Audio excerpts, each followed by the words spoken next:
Welcome back, guys. CFL content for the fans, by the fans, and we got our Week 12 preview here. Bombers back playing this week.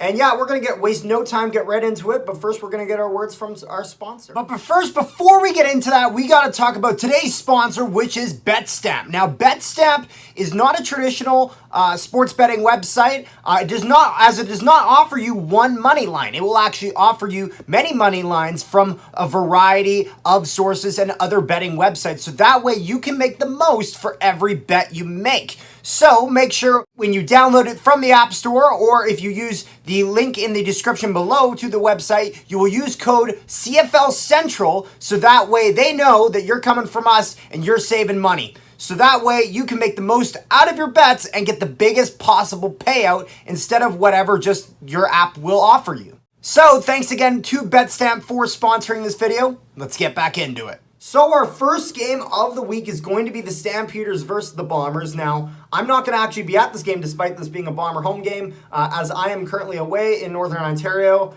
So yeah, this will be our first home game that we miss in quite a bit. But Calgary versus Winnipeg. Jake Maier starting this game for the Stampeders against the Bombers, who just suffered their first loss, getting a week off though against the Alouettes. Now, I think there's going to be Calgary has a lot going up against them, especially with the Bombers now getting this time off, getting some time to recuperate, and just being fully rested up. And now, almost with a little bit of a chip on their shoulder, I suspect, with this loss, especially to an Eastern Division team against them. So I think the Bombers are really going to come to play a lot more than they did before against Calgary, a lot more pressure.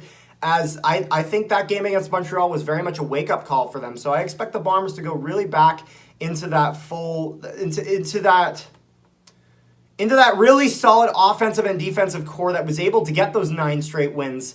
And despite Calgary's best efforts, I think Calgary will put up a good fight, but I think the Bombers are going to be the clear winner of this one. First matchup is going to be Calgary versus the Bombers. My sister and dad are at this game. They're still in Winnipeg. I'm already back home, though. I'm taking the Bombers in this one because they lost the last game at home. Bad game. We don't even want to talk about it.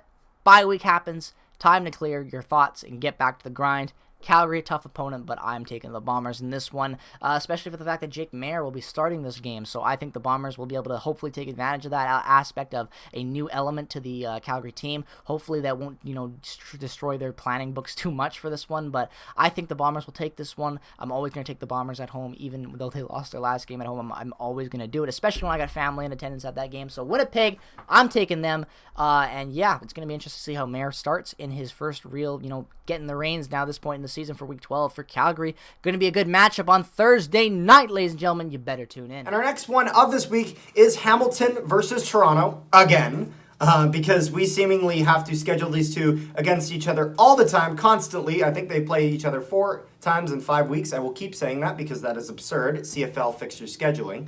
But yeah, this is a close game. I think Hamilton actually edges out Toronto here. With Toronto having Harris out, I think they really tried to do what they could against Calgary, which is what I think will make this game really close. I think there's a very real possibility of both teams coming away with a victory in this game. The Ticats need it more than anything, and the Toronto Argonauts, who are first in the East, really want to get another win, so that way they're at least an even record, because if you're going to be the first in a division, you should at the bare minimum have an even record. Now, I expect this game to be kind of decided a lot on the throwing side of things. I think Hamilton now, with not really having to worry that much about the running offense of the Argonauts, are going to put a lot of focus on their pass coverage.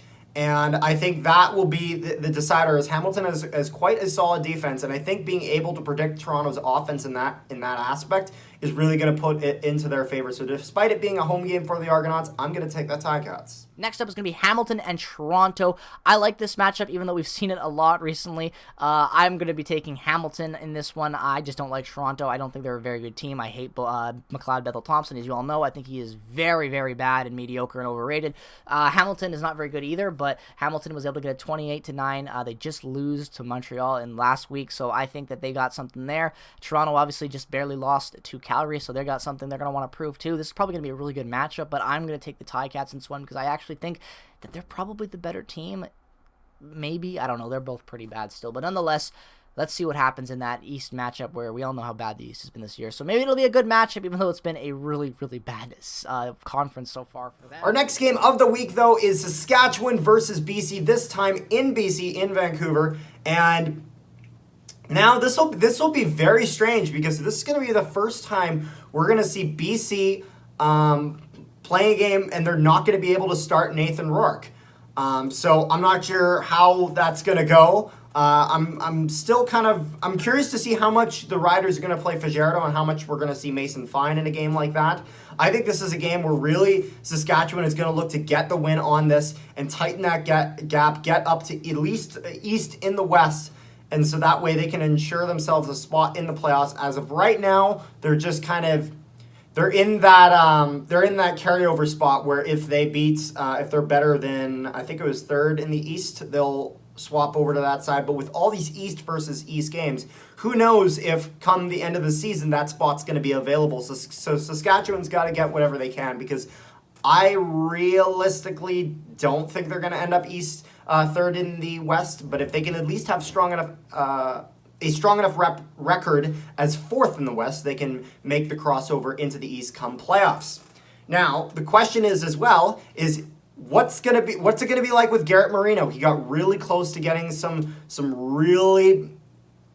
plays that Saskatchewan wants to avoid. Their coach made that clear when the play happened. Fans made it clear last week and the game prior when Marino did make that play on Jeremiah Mazzoli. So I think they got to be careful that the Riders don't run into penalty trouble, as I think you don't want to give that to the Lions, especially now that Rourke is gone. Giving them any sort of way to make up for that loss is not going to be a smart move for them. So I'm going to take the Riders actually in this one. I think that with BC having the loss of Nathan Rourke, that's really going to shake up the offense, and then Saskatchewan's going to be able to take advantage of that.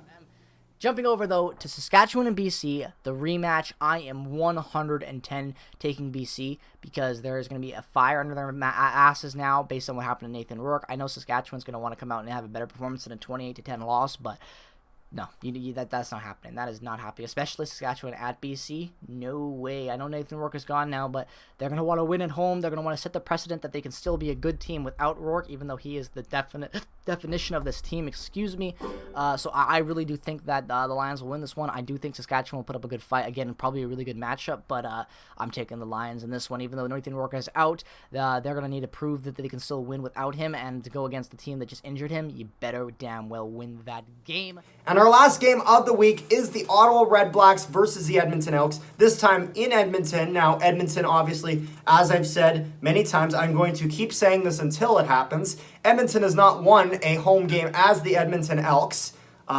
This is a game against Ottawa. There is no excuse to lose this game. They were able to do it last week. I think Nick Arbuckle is now going to be coming in instead of Caleb Evans, but even so, there's no way Edmonton cannot win this game. Edmonton needs this win way more than even last game. Even with it being like a worst in the West versus worst in the East matchup, winning at home is the absolute most important thing to do right now. Just getting one win and being able to break that God forbidden streak is got to be top priority for them. As I think it's very obvious that the Elks are not going to be making the playoffs this year. So being able to at least have the pieces set to maybe move on next year or the year prior, in the year following, will be very important here. So I think Edmonton's going to really try to make some interesting plays to Jerron Carter here. I think they're going to try to include him more on the offense against Ottawa. But overall, this is a pretty even matchup. But because of the Elks' history with their wins or lack of wins at home, and their performance last week over the Red Blacks with a pretty dominant performance, all things considered, I think the Elks are going to break this streak, and I think Elks are going to win this game. Final matchup of Week 12, Ottawa-Edmonton, the rematch from last week where Edmonton smoked the Ottawa Red Blacks 30-12. I will be taking... You know what? I'm going to do it. I'm going to take the Edmonton Elks because they're at home, and why not? they haven't won a home game in so fucking long. They just beat them last week 30-12. Why not? If they're both too terrible, it's 50-50 anyway. I'm taking the Edmonton Elks. I want to see them win at home. Snap this streak. It would be great to see it because, my God, I feel bad for Edmonton Elk fans right now. If you imagine going that long without a win at home, like, there's a reason why attendance is so low out in Edmonton the last couple of years. But nonetheless, though, those are my predictions. Let me know what your predictions are, guys. I'm very curious to see how this week's going to fold out. Carter, take it away. So that's it for our Week 12 preview, sorry. And that's going to be all for it. Make sure you guys like, share, and subscribe if you haven't already. And I'll see you guys next time.